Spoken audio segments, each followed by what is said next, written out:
13장하고 15장을 좀 보려고 하고요. 오늘 여러분 읽으실 분량은 13장에서 16장까지 읽으면 됩니다. 13장에서 16장까지 그렇게 읽고요. 오늘 여러분 읽는 이 본문 안에는 이스라엘의 첫 번째 왕, 전체 초대 왕, 사울 왕, 사울이거든요. 그 사울의 죄가 나옵니다. 사울의 죄가 13장에도 하나 나오고 15장에도 나와요. 그 사울의 죄에 대해서 이렇게 좀 보겠습니다. 자, 이 사울이 하나님의 특별한 선택으로 이스라엘의 초대 왕이 됩니다. 왕. 어제 제가 설교했던 것처럼 장로들하고 백성들이 와가지고 우리도 다른 나라와 같이 왕을 주세요. 왕을 주세요. 하나님이 기뻐하는 게 아닌데 자꾸 왕을 달라고 하니까 하나님이 허락하세요. 줘라. 네가 경고를 그렇게 했는데도 그렇게 왕을 자꾸 달라고 하니까 줘라. 그렇게 해서 하나님이 백성들이 마지 못해서 자꾸 달라고 하니까 허락하세요. 허락하셔서 첫 번째 세워진 왕이 사울입니다. 사울. 이 사울이 처음에는 진짜 겸손했어요. 진짜 겸손하고 자기가 왕이 될 때 아우 나 왕 하기 싫다고 자격 없다고 밑에다가 막 숨어가지고 막 안 나오고 막 그랬어요. 우리가 보면 기도하라고 그러면 막 기도하기 싫어 기도 시키지 마세요 하는 것처럼 겸손했어요. 근데 이제 왕이 되고 좀 지나니까 점점 교만해지는 거예요. 점점 교만해지는데 오늘 그 죄가 나옵니다. 왕이 된 지 2년째입니다. 2년째에 그 나이는 40이에요. 나이는 40인데 블레셋과 전쟁을 합니다. 블레셋과 전쟁을 하는데 얼마나 블레셋 군대가 많이 쳐들어왔는지 해변에 모래같이 많다. 해변에 모래같이 많다. 이렇게 돼 있어요. 그러니까 이스라엘 군인들이 사울이 첫 번째 왕이 되고 난 다음에 전쟁을 하는데 블레셋이 해변에 모래같이 가득하니까 겁을 먹었어요. 아주 기겁을 하고 두려움에 빠져요. 달달달달 떱니다. 자, 이 내용이 13장에 나와요. 13장에 보면 5절 보세요. 5절 보면 1절에서 4절까지는 왜 전쟁이 일어났는지 잠깐 나오고요. 5절에 13장 5절에 블레셋 사람들이 이스라엘과 싸우려고 모였는데 병거가 3만이요 마병이 6천 명이요 백성은 해변에 모래같이 많더라. 얼마나 많이 쳐들어왔는지. 그러니까 6절에 이스라엘 사람들이 위급함을 보고 놀란 거예요. 저렇게 많이 쳐들어올 줄 몰랐거든요. 위급함을 보고 절박하여 굴과 수풀과 바위 틈과 은밀한 곳과 웅덩이에 숨었더라. 막 놀래가지고 싸울 생각도 안 하고 막 숨을 수 있는 데는 다 숨어요. 7절에 보면 7절에 끝에 보면 그를 따른 모든 백성은 떨더라 이렇게 되어 있습니다. 그러니까 막 전쟁을 하기 앞서서 벌써 기선제압이 중요한데 막 숨기 바쁘고 아우 졌다 죽었다. 이스라엘 백성들의 특기가 그래요. 하여튼 겁을 먹는 게 특기예요. 그냥 막 숨고 막 그래요. 근데 이제 사무엘 선지자가 와서 제사를 드리고 전쟁을 해야 되는데 7일 동안 기다려도 이 사무엘이 오질 않는 거예요. 그러니까 제사를 딱 드려야 그게 뭐라고 할까요? 제사는 하나님께 드리는 거지만 마음이 좀 편안하고 이제 하나님이 우리와 함께 하신다 이렇게 돼야 되는데 사무엘 선지자가 온다고 해놓고 7일 동안 기다려도 오질 않는 거예요. 그러니까 백성들이 안 그래도 막 숨어가지고 막 있는데 사무엘 선지자가 오질 않으니까 자꾸 흩어져요. 자고 나면 또 빠지고 자고 나면 또 빠지고 흩어지기 시작합니다. 8절입니다. 8절에 사울은 사무엘이 정한 기한대로 7일 뒤에 오겠다고 했는데 이레 동안을 기다렸으나 사무엘이 길갈로 오지 아니하매 백성이 사울에게서 흩어지는지라. 사무엘 선지자는 오지는 않죠. 제사는 못 드리고 있죠. 흩어져요. 그러니까 이 사울이 자기가 제사를 드려버립니다.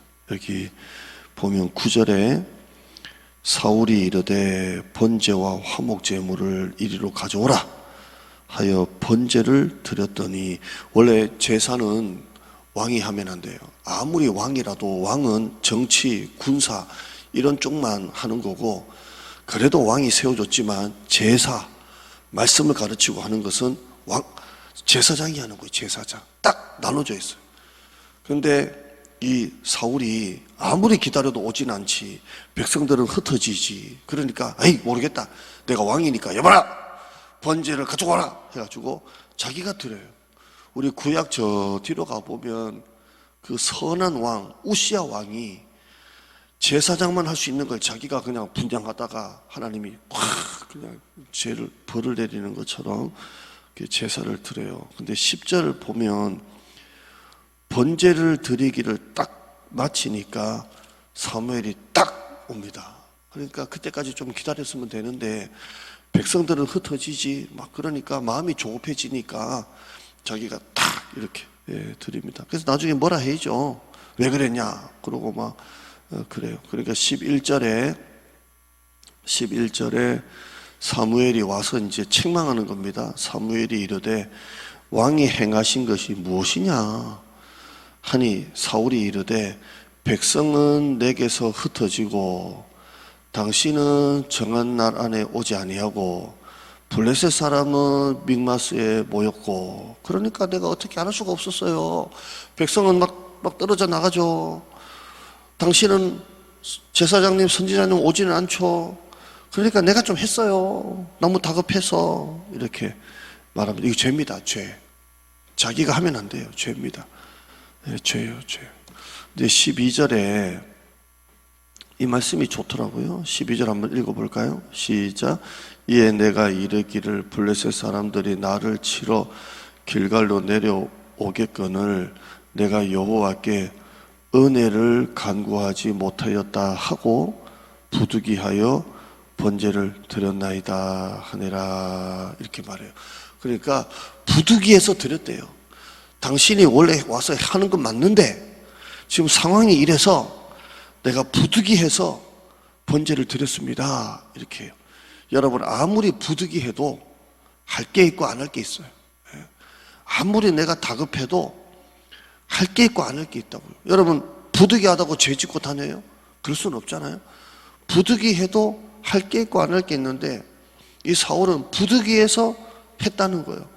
근데 그 말씀 앞에 내가 여호와께 은혜를 간구하지 못하였다 하고 부득이하여 번제를 드렸습니다. 참 이게 저는 좋더라고요. 여러분, 부득이해도 하나님의 은혜를 간구해야 돼요. 이 사울이 실패한 것은 물론 불순종이지만 하나님의 은혜를 구해야 돼요. 은혜를 구해야 돼요. 은혜는 구하지 못하고 번제를 드렸습니다. 이렇게 말해요. 우리 믿음의 사람은 삶의 순간순간 어려움이 올 때 부득이하다고 그쪽으로 가는 게 아니라 아무리 힘들어도 기도하면서 하나님의 은혜를 구하는 사람이 돼야 돼요. 사울이 왜 실패했냐면 뭐 몇 가지 죄를 지어서 물론 그것 때문에 하나님께 버림받았지만 왜 그걸 하느냐?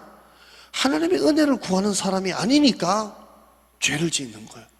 여러분, 우리는 하나님의 은혜를 구하는 사람이 돼야 돼요. 은혜를 구하는 사람. 사울의 날이 결국 길지 못하다라고 사무엘이 딱 저주를 하거든요. 당신의 날이 이제는 길지 못할 겁니다. 이렇게 하는데 이 사울의 날이 길지 못한 이유는 불순종이 있지만 그 불순종 안에 들어가 보면 하나님의 은혜를 구하지 않아요. 우리는 지금 할 것 다 했어요. 정말 아파트에도 우리가 그 엘리베이터에 붙일 수 있는 거 할 수 있는 아파트는 다 붙였어요. 어제 아파트에 붙이러 갔더니 붙일 수 있다고 해서 한 이만큼 들고 갔더니 어떤 아파트는 꽤 많이 엘리베이터가 많아서 붙일 수가 있는데 어디서 오셨냐고 묻는 거예요. 교회에서 왔다고 하니까. 교회는 안 된대요. 아니, 똑같은 돈을 주고 우리가 똑같은 양식으로 갖고 왔는데 왜 교회는 안 되냐? 우리 꼭 해야 된다. 그러니까 뭐 들어가서 어떤 또 그 위에 관리하는 남자분하고 얘기하더니 같이 나와서 조례를 딱 보여주는 거예요. 빨간 글씨로 홍보물, 종교 관련 안 됨 이렇게 돼 있는 거예요. 그게 왜 안 되냐? 그러니까 이 종교도 있고 이 종교도 있고 이 종교도 있는데 기독교가 붙으면 다른 종교에서 민원이 하도 들어와서 종교는 안 된다는 거예요. 그래서 결국 뭐 교회라고 말했으니까 뭐 어떻게 할 수도 없고 알겠다고 왔는데 내내 마음이 안 좋아요. 아니, 교회도 좀 해주지. 다른 거는 뭐 별거 다 붙어 있는데 교회는 안 된대요. 그런 아파트도 있고. 그래서 이제 목사님이 그냥 말도 안 하고 그냥 이렇게 막 해야 되는데 거기는 잘 붙였는데 물으니까 뭐 세탁소 왔다고 할 수도 없고 그러니까 교회라고 하니까 안 된다고 그러는데 그 빼고는 할 건 다 했어요. 이제 우리가 할 수 있는 건 다 했어요. 이제 관계 전도는 우리 성도들이 다 이제 서울이나 흩어져서 아시는 분 데려오겠지만 이 지역 사람들은 우리가 홍보할 수 있는 건 다 한 것 같아요. 또 우리가 14,000장을 용역을 써가지고 그 전단지 집집마다 꼽는 것도 했어요. 자, 이거 끝났어요, 이제.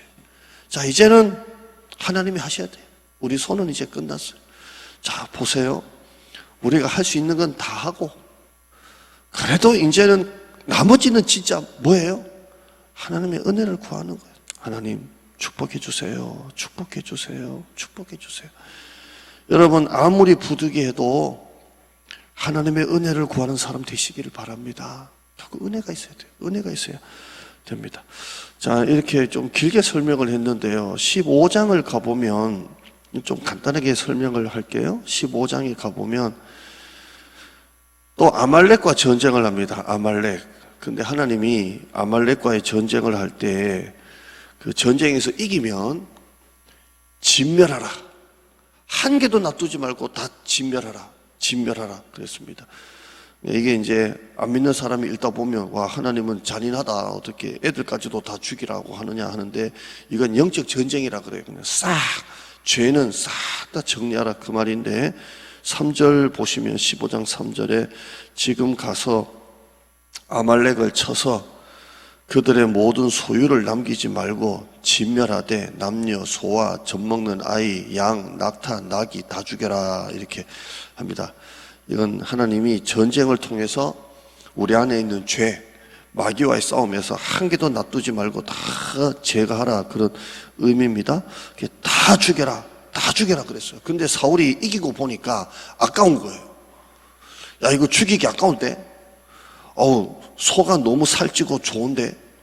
이렇게 해서 이 사울이 전쟁에서 이기고 난 다음에 자기가 볼 때 좋은 것은 골라가지고 살려둡니다.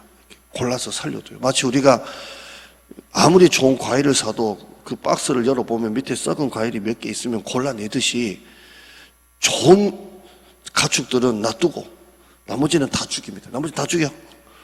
근데 좋은 거는 자기가 골라서 딱 놔둡니다. 그 첫째는 왕도 죽여야 되는데 왕은 딱 살려둬요. 왕이 아각인데 아각도 살려주고 딱 살려놔. 그게 나중에 사무엘이 딱 오잖아요. 다 죽였으면 소리가 안 날 텐데 소리가 나는 거예요. 뭐 이렇게 하겠죠. 그러니까 사무엘이 사울을 불러가지고 아니 다 진멸하라 하였거늘 왜 이 소리가 무슨 소리냐? 그러니까 사울이 깜짝 놀라가지고 아니 나는 살려주려고 했는데 백성들이 놔두자 그래가지고 놔뒀습니다 이렇게 말해요.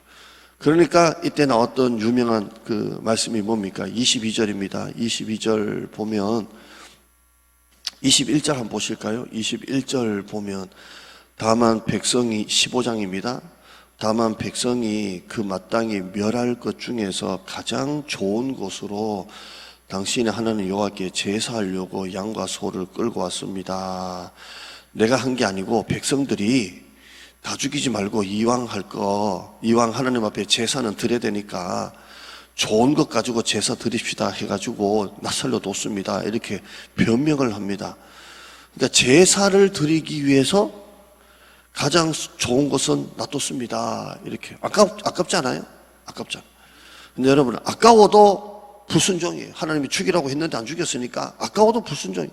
아낀다고 아끼는 게 아니죠. 아까워도 불순종이에요. 제사를 드리려고 놔뒀습니다 하니까 이때 나왔던 유명한 말씀이 22절입니다. 시작. 사무엘이 이르되 여호와께 번제와 다른 제사를 그의 목소리를 청종하는 것을 좋아하심같이 좋아하시겠나이까. 순종이 제사보다 낫고 듣는 것이 순양의 기름보다 낫습니다. 이렇게 말합니다. 여기서 나온 유명한 말입니다. 제사 지내려고 놔뒀다라고 하니까 순종이 그 제사보다 낫고 하나님의 말씀을 듣고 순종하고 듣는 것이 양의 기름보다 낫습니다. 이렇게 말해요. 자, 오늘 설교 제목이 뭐냐면 알고도 짓는 죄입니다. 알고도 짓는 죄. 자, 사울은 자기가 제사 지내면 안 된다는 거 알았어요. 그래도 지었어요. 다 죽여야 된다는 것을 알았어요. 그래도 살려뒀어요. 그러니까 사울의 이 불순종은 몰라서 지은 게 아니라 알고도 지었어요. 여러분, 우리 삶 속에 불순종이 왜 나옵니까? 알고도 짓는 게 불순종이에요. 알고도 짓는 거. 여러분, 우리가 하나님의 명령을 모르는 게 있습니까?